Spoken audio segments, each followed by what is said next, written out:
Joining us now is OjyOkpe with stories trending around the world. Hello, Oji. Thank God it's Friday. Good morning, Dr. Abati. TGIF. How are you this morning? Good. Perfect. Good. I know what you're up to this weekend. Good morning. Ayo, how are you this morning? I'm feeling good. Perfect. Good morning.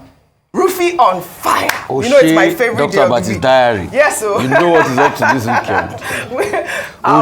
weekend. Weekends is my party now, you know. Yes, well, all right. Well, good morning to you, viewers. Let's begin what's trending here in Nigeria, highlighting the commissioning of the Bola Tinubu Barracks on Thursday in the Federal Capital Territory. The president, during the commissioning, lauded the officers of the Nigerian Armed Forces as the nation's heroes while pledging his administration's unwavering commitment to their welfare. The Armed Forces complex is to honor the unbroken spirit and dedication of the men and women who serve our great nation. Thank you for that unbroken spirit.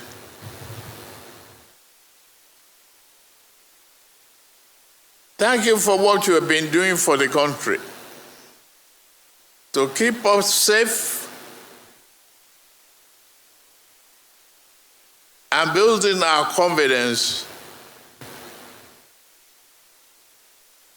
for a respectable, peaceful Nigeria. I salute you. And I'm ready to back you.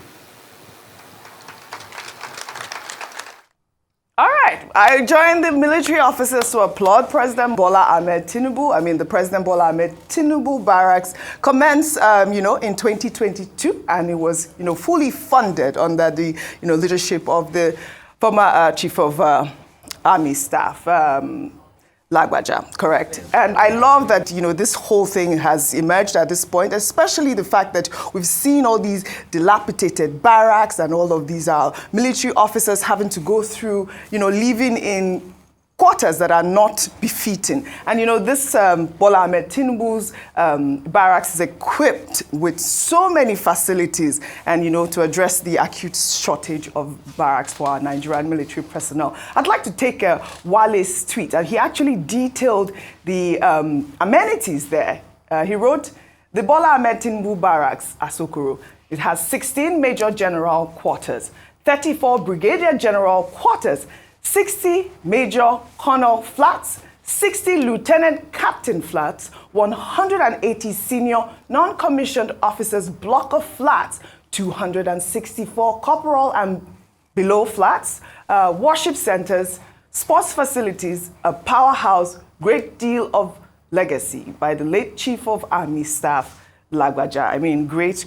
But the optics did not really look good, Rufai, because the naming of the Army General Barracks, it didn't really look good for a lot of Nigerians, because when the Nigerian Army posted that video on their Twitter account, there were so many comments, and I'll read some of them. They were not quite nice. This person, Carol, wrote, how many things is he going to name after himself?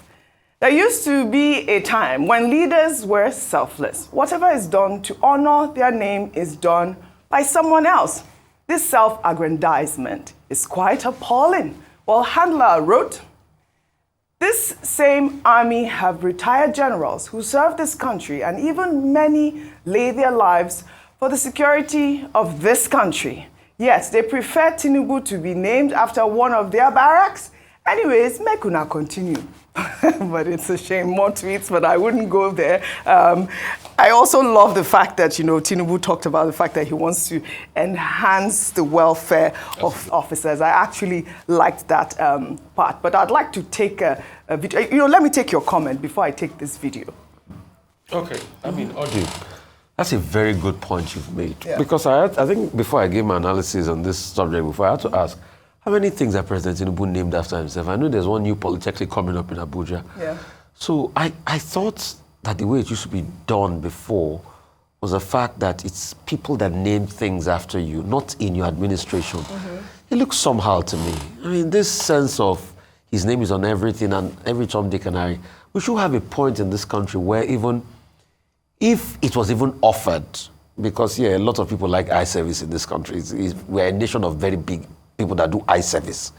Even if it was offered to you, you say, you know what, I don't think the optics look nice. And like you said rightly in one of those messages, there are other officers, top military officers that have named their life down. I would have thought that barrack should be named after Taurid Lagbaja. He conceptualized that idea, but he didn't live to see it. He died, due to ill health. I would have thought that a befitting tribute to the barrack would have been named. I would have also thought that probably, if it's not okay, if you don't want to name it after Taurid Lagbaja, how about General Atairu that died in a plane crash in the line of duty for this country, Chief of Army Staff. These are people that we can name the barracks after, to be able to bring about that legacy and bring about that furtherance of, esprit de corps among the military and camaraderie and all of that. That's what I would have thought in my own opinion.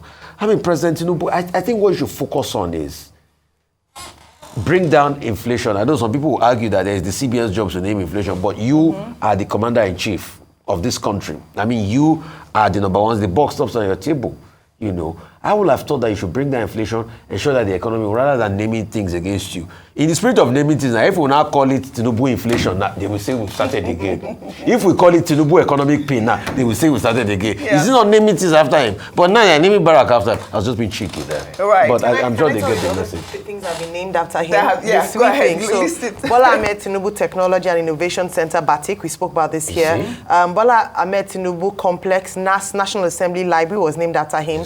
Bola Tinubu Polytechnic, and now this. In fairness to the president, he's not the one naming these things after himself. It's people, and it's just the culture of sycophancy that you talked about before, just a few minutes ago. But he does have a right to say, you know what, I don't want to take this on. Let someone else, after he's done with his tenure, whether one or two, what people would then judge is how well he served the people, and in honor of that, then give him, if they want to even build an epitaph in his honor, then it's up to the people. But I think he doesn't speak very well, for almost everything, and people coming to Babasa, please, this is after your name, this is after your name, doesn't speak very well at all. All right, I mean, talking about, let's just speak about the enhancement of the welfare of officers, which he promised during his speech. And, I think I heard you earlier, Dr. Bati, talking about even, commercializing these officers already. I mean, we have seen videos where men of the Nigerian Army have been caught on camera extorting money from motorists, even police officers,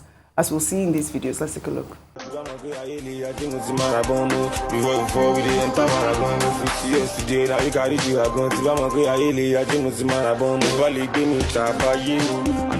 Officer of the law, officer of the law.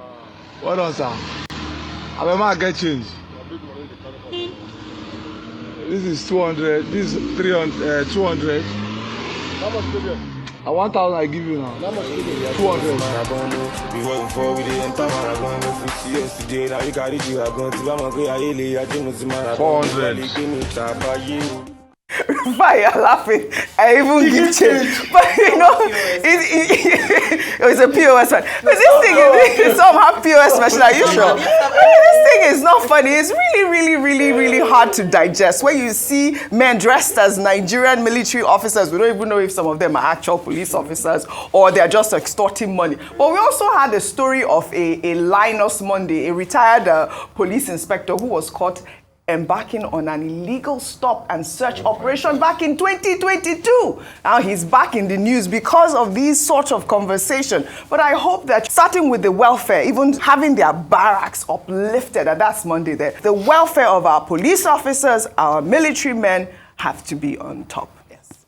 Well, welfare is perennially something that is very important when we talk about our law enforcement agents. Because of welfare considerations, we have had stories of soldiers deserting the war front. Either their allowances are not paid on time, or they are not allowed to go home, or their widows are not properly taken care of, or their accommodation is not good enough. The same with the police. One Inspector General of Police after the other will come and say, oh, we will look after the rank and file will give them better accommodation. So it's always been an issue.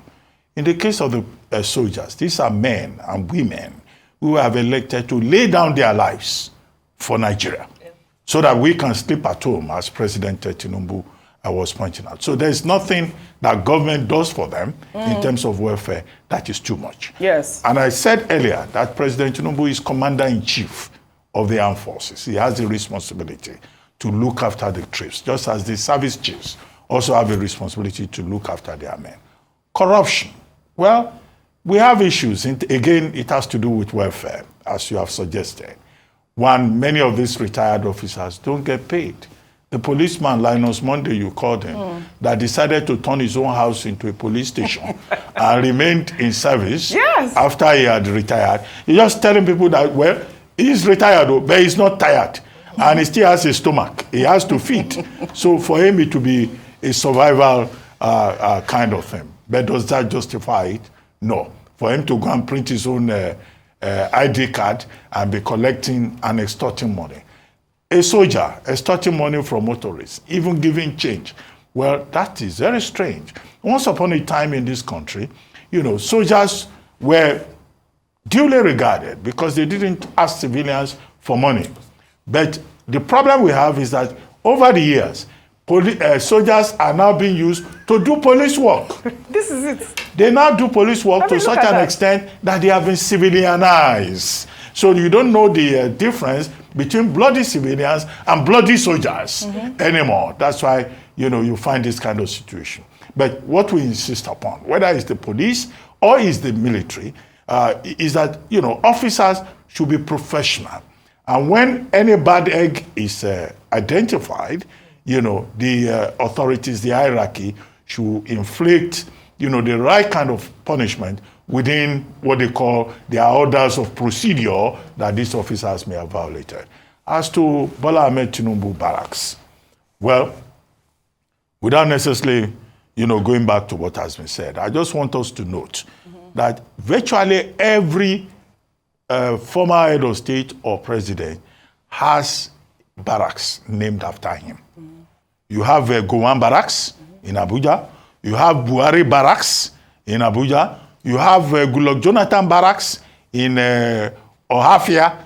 You have Yaradua Barracks, I think that's also in Abuja. So after a fashion, the military establishment tends to honor every commander-in-chief. And, because you are commander-in-chief, when there is a project, they name it after the commander-in-chief. So it's not as if Bola Tinubu has done something that goes against the precedents. All the former heads of state have barracks named after them.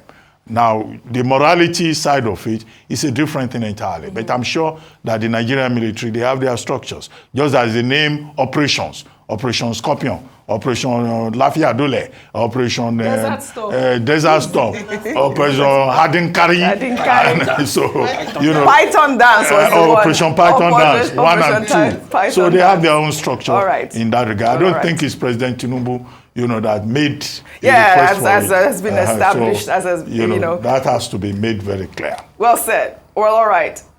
Let's head over now to Switzerland. At the World Economic Forum in Davos, where Nigeria's Vice President, Kashim Shettima's comments at the Financial Times Global Risk Roundtable elicited reactions amongst many Nigerians when he stated that he does not believe in AIDS, but in partnership, adding that he would rather hold poverty with dignity and deal with nations on a pedestal of equality. Let's take a look before we take some reactions.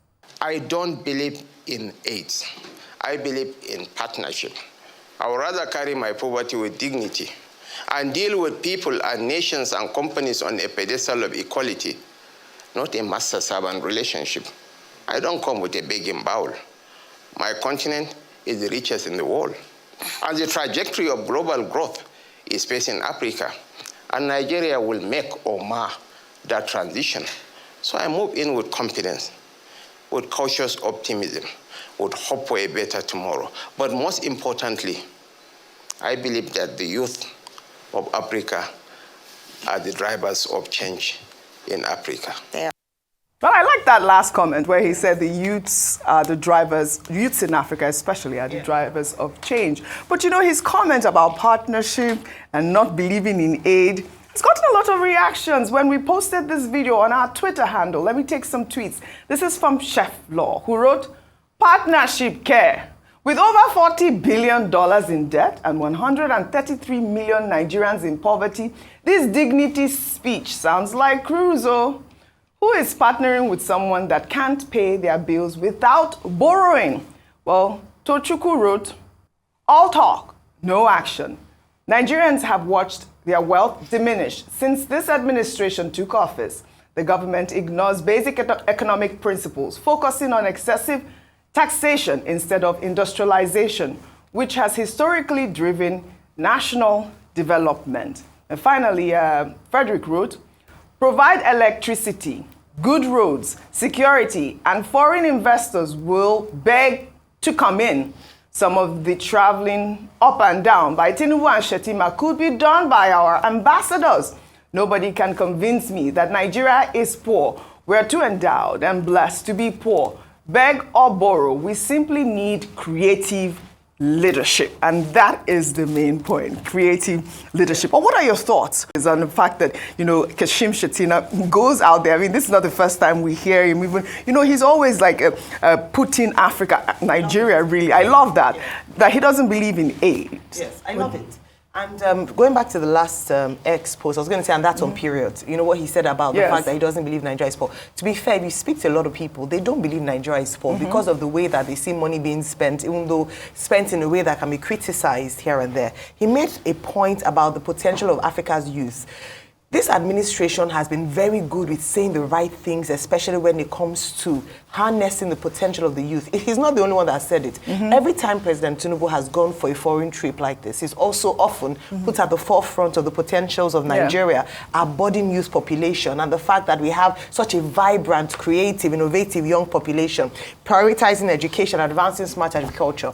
Now, you can sit on the world stage and say the right things. It's very important. I mean, I don't expect him to go on there and say, well, yes, we want more aid, give us more aid. We're sovereign. We have pride. We need to speak, say the right things out there when we're speaking in public.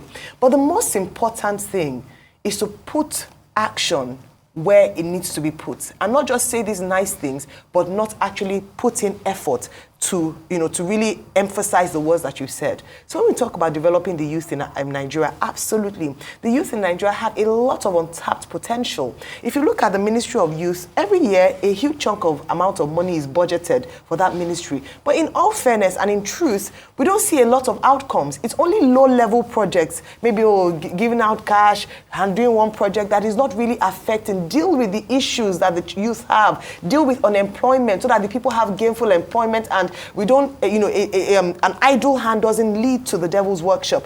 Deal with the issues around good education, affordable education. Thank God for the NEL Fund, which is one of the legacies of this administration. Deal with, he talked about education, deal with quality education in Africa and let the young people actually have a potential to compete with their peers around the world. Agriculture, he mentioned, absolutely. We've often talked about it. We've had conversations here with farmers, stakeholders about how they can invest in that sector to make it better. Can Nigeria take its position as a giant of Africa? Absolutely. We're endowed with a lot of natural resources, but we need strong leadership and a leadership that is focused and strategic to actually bring out the potential in us. Can Nigeria take some kind of theoretical background to this? Now, in development economics, at a certain point, it was thought that, look, when you give aid to poor countries, you will help to eradicate poverty in those countries. But over the years, I'm trying to be very fast to summarize, we've seen, scholars have written books indicating that, in fact, when a country is aid dependent, it doesn't help. So you have a book saying why foreign aid is not working.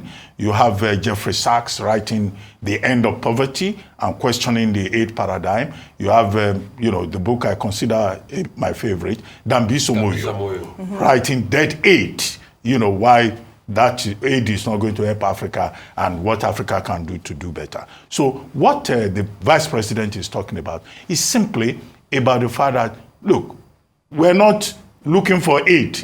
We're looking for partnership. We're looking for collaboration. Now, how African leaders have translated that into government policy is where the challenge is. Now, many of these countries, including Nigeria, during some administrations that we have seen, they will say, for example, come and invest in Africa. Africa should not be a location for the provision of primary resource materials. Don't come and take our oil, don't come and take our coal, don't come and take our this. Come and set up factories here so that you create jobs for the people, similar to what Trump is doing, but Trump is talking about protectionism. So that is what it is. That Africa is the last frontier. Yes. You can come and invest here. We have the skill set. There are a lot of educated people who can do things. And that's where, Vice President Shettima is coming from. But I would like to see the government, of which is a part, provide such opportunities for Nigeria to be the last frontier, for Honda to come and set up factory here, for Mercedes-Benz to come and set up factory here. You're absolutely right, Dr. Abati. I mean, I think that is the main point, really how to make Nigeria become the giant, take its position actually as the giant of Africa. You're talking about, people coming to invest in Nigeria, and it sounds like the rhetoric, like you said, what Donald Trump said at the World Economic Forum. On the other hand, United States President Donald Trump, in his first international address since returning to the White House, told world business leaders in Davos to manufacture in the United States or face steep tariffs. My message to every business in the world is very simple. Come make your product in America, and we will give you among the lowest taxes of any nation on earth. We're bringing them down very substantially, even from the original Trump tax cuts. But if you don't make your product in America, which is your prerogative, then very simply you will have to pay a tariff, differing amounts, but a tariff which will direct hundreds of billions of dollars and even trillions of dollars into our treasury to strengthen our economy and pay down debt. Under the Trump administration, there will be no better place on earth to create jobs, build factories, or grow a company than right here in the good old USA. You can see a lot of people would align with his rhetoric here, but also it brings up the question about, whether there will be some sort of conflict with global trade and all of that. Who knows? But I also think I saw Ngozi Okonjo-Iweala talking about all these tit for tat with tariffs. There's a way that you can, it's going to cause some problems. Let me just quickly read some of the things Trump has done before you comment on this. Trump in Davos, actually, he boasted that just in 4 days, his administration has dismantled the Biden regime grip on America. As we've talked about, he signed a flurry of executive orders since he assumed office, pulling the United States out of the Paris Climate Accord and the World Health Organization. However, on Thursday, a federal judge in the United States put a temporary block on his attempt to restrict birthright citizenship. Make America great again. That will continue to be challenged. I know he says he's going to go to the Supreme Court, go all the way to the Supreme Court to challenge that. But what are your thoughts on his idea about manufacture in America? Yeah, so he makes a point as regards manufacturing in America, but it also shows a great level of delusion in Trump's thinking. You see, Trump is pretty much an old school man in his thinking. The way of the economics of the world has shifted. So it's not longer like the 1960s and 70s where people get a lot of manufacturing jobs. Most of those manufacturing jobs globally have been shaped by service industry jobs. And that's what Ngozi Okonjo-Iweala was saying, that Trump keeps shouting, Americans keep shouting, they've lost 2.5 million manufacturing jobs, they are taking our jobs in Mexico, they are taking our jobs in... But you have also developed new sectors in new industries that they never existed before when those manufacturing jobs were existing. Take, for instance, the digital service sector, 7.5 million new jobs. As at 1998, 1999, if I told you that there's somebody called a blogger, you would never believe it happens, or a content creator. But today, rather than a content creator working in a factory line, people like Androlita and Pella are on TikTok and they are making a lot of money and creating new industry. That's a digital service sector. And most of all those new jobs are coming. So it doesn't have to be about manufacturing again. Manufacturing itself has shifted and there are way more new economies. So him talking about manufacturing and in trying to undo what Biden has done, what Biden simply did is open avenue for the new green economy, which is creating a lot of new jobs with green economy, renewable fuel and fossil fuel and all of that. And, limiting fossil fuel, making the economy cleaner. But you say, no, drill, baby, drill. You are going back to the days of fossil fuel that in the long run is not sustainable, which also has a biological timeline. And that's why Ngozi Okonjo-Iweala was saying very aptly yesterday that you see this reciprocal tariff you're doing, it's just going to decelerate growth in the world in general. Right. And it goes back to the Nigerian conundrum as regards, our youth, we have potential and everything. And I was trying to get, the landmass of Africa from Ayo, and she gave me the data, over 30 million. The truth has to be said that deliberately, the West did it in such a way that this was going to be a tapping point for natural resource. But we have the capacity to be able to change things. I mean, Paul Collier talked about this in Bottom Billion. You mentioned Dambisa Moyo and the likes. It's now about us now saying, okay, how can we jumpstart the process of industrialization ourselves by creating infrastructure with other people now coming to also invest in us? A quick point because you see, if we do not build that capacity, we are not going anywhere. And guess what? Also, because of the West and different terrible policies by the IMF, our factories have also been eroded. Right. We had auto manufacturing plants here in the 70s, 80s, and all of that. But we stifled our own growth because of policies from extraterrestrial forces and also because of the bad leadership over the years. Yeah. All right. So the next thing is, how can we look with it? Let's start from what we have. Oji, I'll give you an instance. Toby has a factory, Nord has a factory in, what's it called? In Ekpe here. Nord.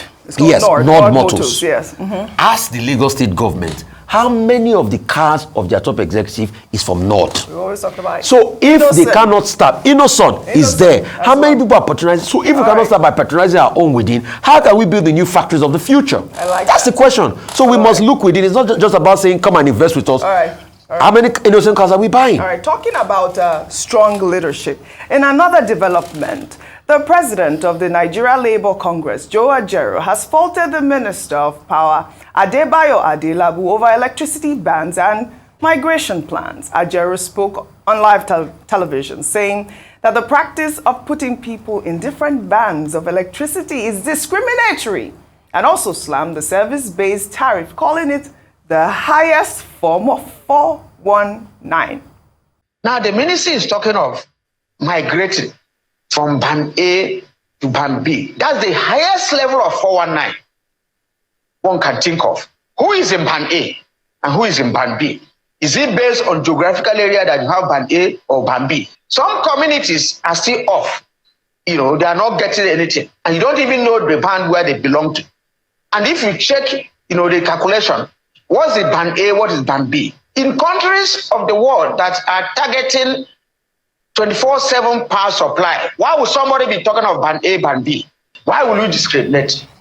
I like that point. Let me take a tweet. This is from Clem, who wrote, electricity and clean water supply are considered utility services and as such should be seen as basic human right, free from discriminatory pricing. Since the federal government allowed such, it created another form of classism that is inimical to the advancement of its citizens. We also saw, this week, students of the University of Ibadan in Oyo State, they've endured a power outage for over 80 days at the University College Hospital. On Wednesday, they staged a peaceful protest to demand immediate action. Let's take a look.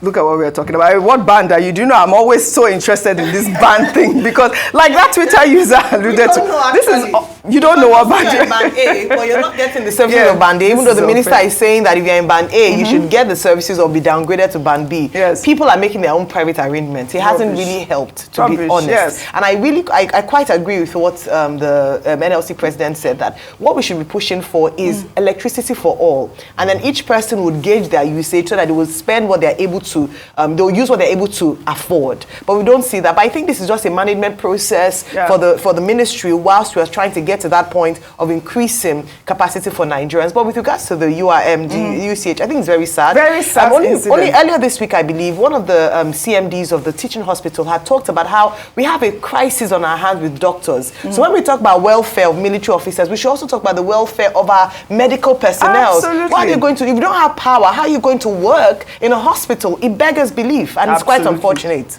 All right, now, should we take our final story? Because it's Friday, under entertainment. Well, another video has emerged from the movie audition where actress Ngozi Ezonu scolded two ladies who were not wearing braziers to the audition. Well, over the past week, there's been a debate online on how young women should dress to an audition after the actress laid out rules that women coming to her audition without wearing a bra will not be seen. Well, in this video, the actress was seen asking the ladies if their choice of outfit could be worn to an interview. Well, let's take a look before we come back for a discussion. If you were going for an office job, would you dress like this? Would you dress like this? Put your hand down.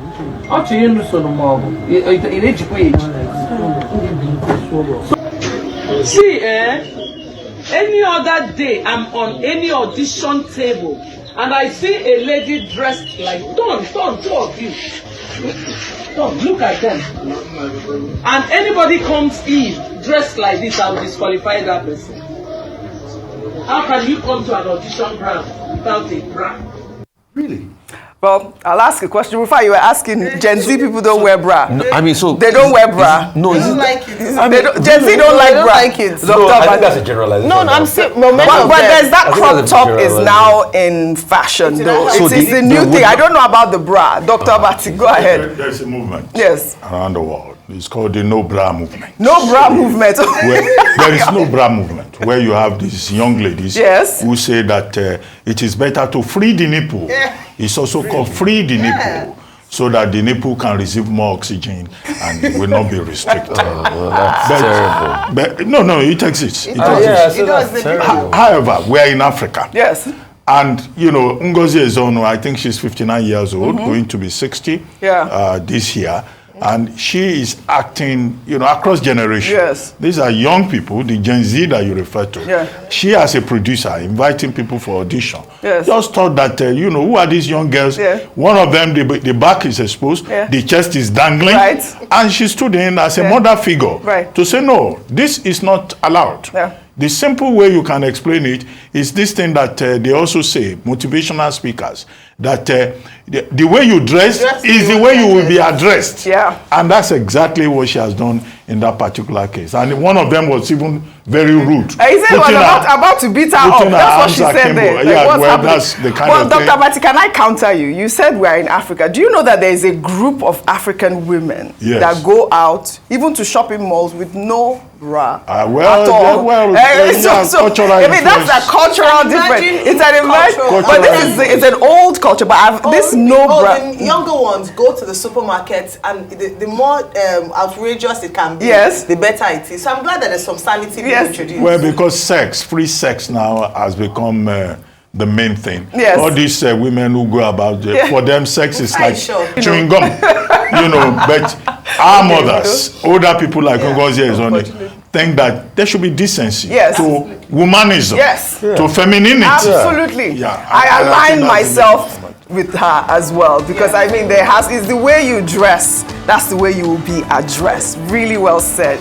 Well, I'd like to thank you all for your great analysis, as always, on What's Trending. You all will have a great weekend. Well, that's all I have for you guys on What's Trending today. I'll see you all next week.